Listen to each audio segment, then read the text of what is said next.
Selamat pagi, Assalamualaikum warahmatullahi wabarakatuh. Jadi saya akan sharing ke teman-teman semua tentang kesibukan saya. Selain bikin konten mengenai statistika, saya juga adalah data analisator ya. Tapi saya menerima data secara online, dan pagi ini saya menganalisa dua data klien ya. Yang pertama ini ada klien dia menggunakan RAL non faktorial ya. Nah, sayangnya ya, dari berapa parameter yang saya uji, ada 6 parameter yang saya uji, ternyata tidak ada satupun yang berbeda nyata atau yang signifikan ya. Nah, biasanya klien ini kalau dia tidak terima ya, dia akan menyatakan kalau saya itu salah perhitungan ya. Tapi saya sudah melakukan perhitungannya menggunakan dua cara. Pertama menggunakan aplikasi SPSS, yang kedua dengan perhitungan manual, dan saya dapat memastikan kalau perhitungan saya benar. Tapi kebanyakan itu tidak terima ya kalau datanya tidak signifikan. Kalau saya tidak masalah, silakan gitu ya. Kalau memang merasa mampu membuat datanya signifikan, silakan. Tapi kalau saya tidak mau berurusan dengan yang namanya manipulasi data. Kemudian klien yang kedua itu dia memang request pada awalnya ya, request intinya ingin datanya signifikan ya, itu menggunakan RAL faktorial ya. Di sini saya tidak menyebutkan nama kliennya siapa, dari universitas apa, saya tidak menyebutkan ya. Nah, setelah saya uji ya, dia signifikan datanya ya. Tapi ada yang perlakuan tunggal saja signifikan, ada yang interaksinya saja signifikan ya. Nah, saya menolak untuk melakukan manipulasi data karena menurut saya kerjaan seperti ini kita seperti saya yang hanya menerima bayaran ya nominalnya mungkin 100 sampai 200, tapi risikonya besar jika saya melakukan manipulasi data. Berarti saya juga terlibat dalam menjerumuskan orang banyak. Lebih baik saya batal saja gitu ya. Nih, saya akan menunjukkan ya, ini bukan dalam artian saya menyebarkan data klien, tidak ya. Ini saya ingin membuktikan saja kalau perhitungan saya tidak salah ya. Kadang-kadang ada klien yang dia menganggap saya salah hitung gitu ya. Nah, ini adalah RAL non faktorial, jadi cara perhitungannya itu sudah saya jelaskan di video saya banyak ya tentang RAL non faktorial. Jadi di sini saya tidak menjelaskan cara menghitungnya, tapi saya ingin membuktikan ke kalian kalau saya itu melakukan analisa data itu tidak satu cara untuk menjamin kalau perhitungan saya itu benar ya. Nah, di sini saya juga menggunakan SPSS ya. Nah, ini adalah klien 61 ya. Jadi, nah di sini saya untuk memastikan rumus Excel saya benar, saya juga melakukan hitungannya dengan menggunakan SPSS ya. Nah, ini ya caranya dengan SPSS juga sudah pernah saya bikin videonya. Jadi di video ini saya tidak menjelaskan caranya, tapi saya ingin memberitahu ya teman-teman, kalau perhitungan kita benar maka hasilnya juga akan sama ya. Nah ya, di sini patokannya adalah nilai F hitung ya. Nilai F hitung ya, nilai jumlah kuadrat. Nih contohnya nih, untuk di perlakuannya jumlah kuadrat perlakuannya 362.060 ya. 362.060 sama ya. Kemudian untuk F hitungnya 0,767 di SPSS 0,767 ya. Nah, Memang beda ya antara apa yang ditampilkan dengan aplikasi dengan apa yang dilakukan dengan hitung manual ya. Tapi hasilnya sama, penarikan kesimpulannya juga sama.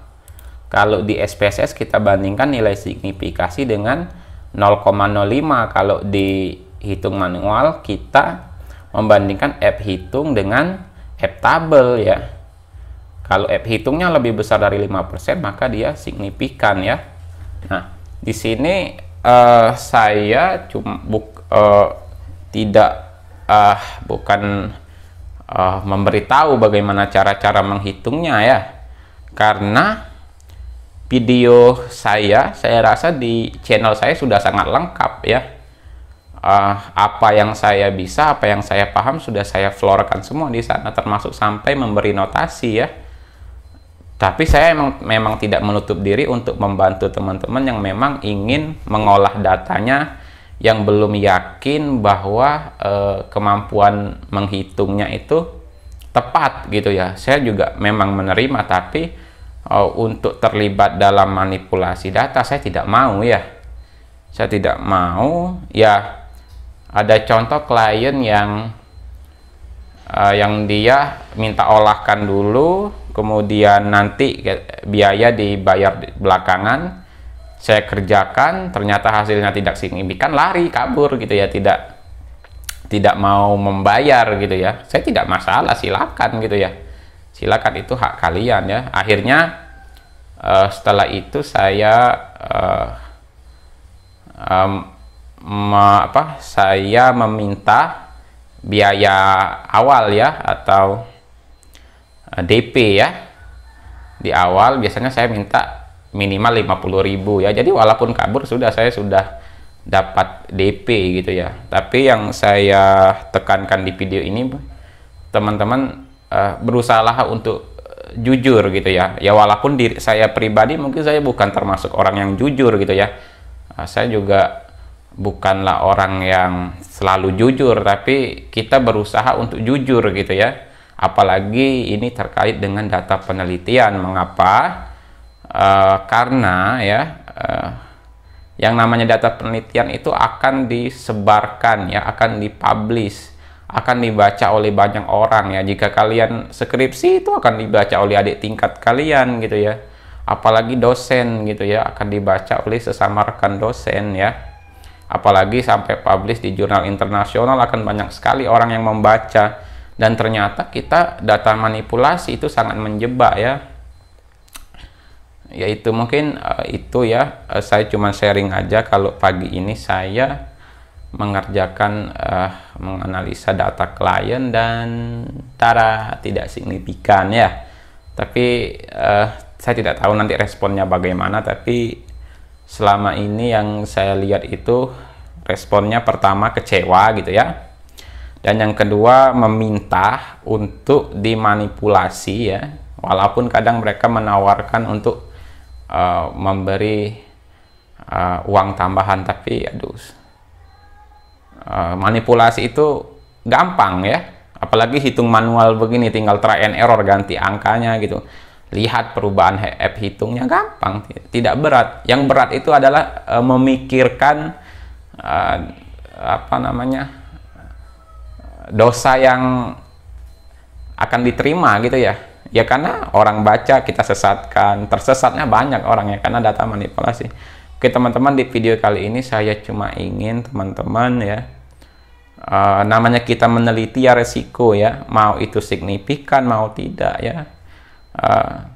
Tidak signifikan pun bagaimana kemampuan kita menjelaskannya, signifikan juga bagaimana kemampuan kita menjelaskannya. Bukan harus dibuat-buat menjadi signifikan ya.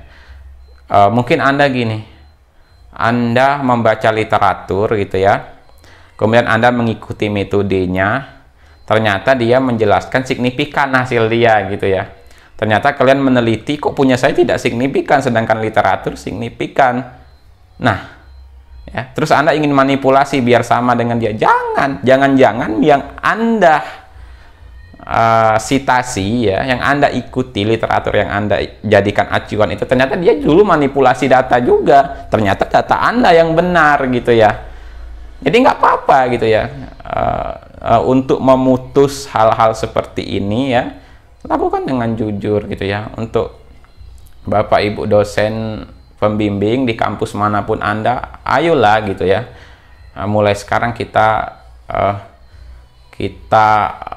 berubah gitu ya. Maksudnya anak bimbingan kita ya kita arahkan, jangan sampai membuat mereka takut atau membuat mereka merasa terbebani di penelitian sehingga mereka melakukan manipulasi data. Oke, mungkin demikian dulu video saya sharing tentang kegiatan analisa data saya hari ini ya. Saya akhiri, wassalamualaikum warahmatullahi wabarakatuh.